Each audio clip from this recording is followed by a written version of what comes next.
ओम शांति। 11 दिसंबर। आज की मुरली बाबा हम सभी को पवित्रता पर बहुत ध्यान दिला रहे हैं। मैं तुम्हें पावन बनाने आया हूँ। मैं होलीएस्ट ऑफ द होली यानी सबसे अधिक पवित्रता का सागर हूँ। मैं यहाँ तुम्हें पढ़ा रहा हूँ, तुम्हारे सम्मुख बैठा हूँ। तुम्हें अपार खुशी रहनी चाहिए। यहाँ केवल पवित्र आत्माएं ही आ सकती हैं। ऐसे वैसे को यहाँ आने का हुक्म नहीं है। कोई भी आते हैं तो उसको बाहर बैठा कर विजिटर रूम में समझाना होता है। बाप तो ज्ञान का सागर है। बाप को इंद्र भी कह दिया है लोगों ने। बाप माना भगवान, जो तुम्हारे ऊपर ज्ञान की बरसात कर रहा है। इस बरसात से तुम्हारे जीवन में हरियाली आ गई है। तुम पवित्र बनते जाते हो, परियां बनते जाते हो। परी माना आत्मा, परी उड़ जाएगी। बाबा कहते हैं नवरत्नों की अंगूठी बनाते हैं, उसमें हीरे मोती माणिक पुखराज ये डालते हैं। किसी की कीमत 1000 रुपये, किसी की 10-20 रुपये। उन दिनों, अब से कितना 100 साल पहले बाबा कह रहे हैं मैं भी तुम्हें पढ़ाने आता हूँ, फिर साक्षी होकर देखता हूँ कौन कितना पढ़ रहे हैं। दास दासी बनने वाले तो ज़्यादा नहीं पढ़ेंगे, लेकिन जो बहुत निश्चय बुद्धि हैं, जिनको राजाई पानी है जन्म जन्म की, बहुत अच्छी तरह पढ़ेंगे, श्रेष्ठ पुरुषार्थ करेंगे। मैं तुम्हें राजाई देने आया हूँ। तुम सेवा के फील्ड में भी हो, पवित्र भी तुम्हें बनना है। तो मान अपमान निंदा स्तुति सबको सहन करना ही पड़ता है। तुम्हें घर गृहस्थ में रहते हुए पवित्र बनना है। यहाँ भी कई बच्चे आ गए हैं, यहाँ तो कोई बंधन नहीं, पवित्र बन गए हैं। लेकिन जो घर गृहस्थ में रहते हैं, भक्ति करते थे, तो उदाहरण दे रहे बाबा। पहले स्त्री पुरुष दोनों भक्ति करते थे, शास्त्र पढ़ते थे। अब स्त्री को ज्ञान की चटक लग गई, उसने भक्ति छोड़ दी, शास्त्र पढ़ना छोड़ दिया, क्योंकि भगवान ज्ञान दे रहे हैं, फिर शास्त्र क्या पढ़ेंगे। जिसकी भक्ति कर रहे थे वैसा बनना है, फिर भक्ति क्यों करें, तो लड़ाई हो जाती है। फिर भी तुम्हें पवित्र बनना है, सहन करना पड़ेगा। लेकिन एक जन्म की तो बात है, एक जन्म पवित्र बनकर तुम पवित्र दुनिया के मालिक बन जाओगे। फिर पवित्रता पर बाबा बहुत अच्छी बात समझा रहे हैं। तुम्हारी क्रिमिनल आई नहीं होनी चाहिए।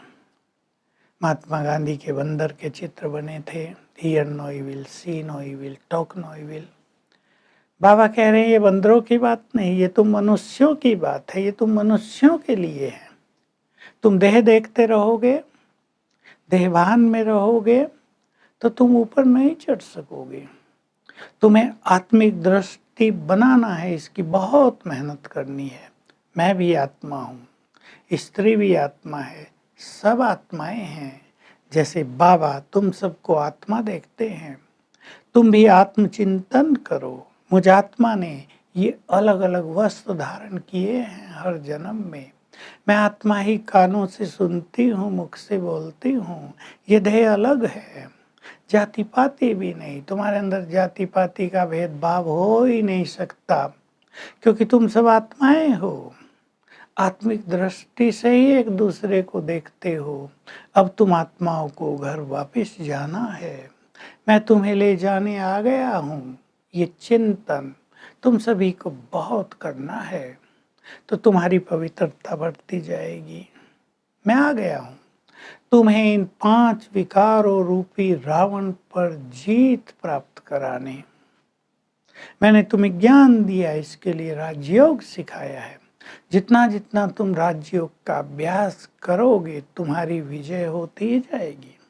जो निश्चय बुद्धि होंगे कि भगवान पढ़ा रहा है, तो वे पढ़ाई के बिना भी नहीं रह सकेंगे, और पढ़ाई में जो कुछ पढ़ाया जा रहा है उसको फॉलो भी करेंगे, उनको राजाई मिल जाएगी। तुम्हें इस पढ़ाई में कभी संशय नहीं आना चाहिए। लेकिन बच्चे देह को देखते हैं ब्रह्मा के, साधारण देखते हैं, मुझे नहीं देखते जो इस देह में बैठा हूँ। तो संशय आ जाता है, फिर विनश्यंती हो जाते हैं। 10-10 साल चलने के बाद भी गिर पड़ते हैं, बाबा को कहते बाबा हमने हार खा ली। बाबा कहते नहीं बच्चे, तुम्हें तो महावीर बनना है, फिर से उठो, तेज पुरुषार्थ करो। लेकिन लज्जा आती है। बाबा कह रहे हैं देखो, ज्ञान और भक्ति की भी जैसे युद्ध चल रही है। युद्ध तो है तुम्हारी माया से, 5 विकारों से, लेकिन भक्ति भी बहुत प्रबल है। भक्ति के भी बड़े बड़े योद्धा हैं, जैसे शंकराचार्य, महामंडलेश्वर, गुरु।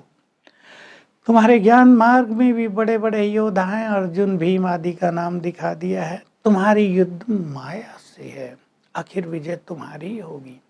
विजय ज्ञान की होती है, भक्ति तो दिनों दिन डाउन होती जा रही, तमो प्रधान होती जा रही है। अब तुम्हें सत्य ज्ञान मिला है, तुम्हें इस माया पर विजय प्राप्त करनी है। इसलिए राजयोग का बहुत अच्छा अभ्यास करो। बिना सर्वशक्तिवान से शक्ति लिए तुम इस माया को जीत नहीं पाओगे। बड़े बड़े लोग आते हैं, भारत में भी उन दिनों पोप आए थे, तो भीड़ आ जाती है उनको देखने के लिए, उनसे मिलने के लिए। बाबा कहते हैं मैं तो साधारण हूँ। गीता में भी लिख दिया, कोटों में कोई ही मुझे जानते हैं, पहचानते हैं। फिर श्री कृष्ण का नाम क्यों लिख दिया? तो श्री कृष्ण में तो कितना आकर्षण है। आज अगर श्री कृष्ण आ जाए तो लोग भागने नहीं लगेंगे उसकी तरफ को।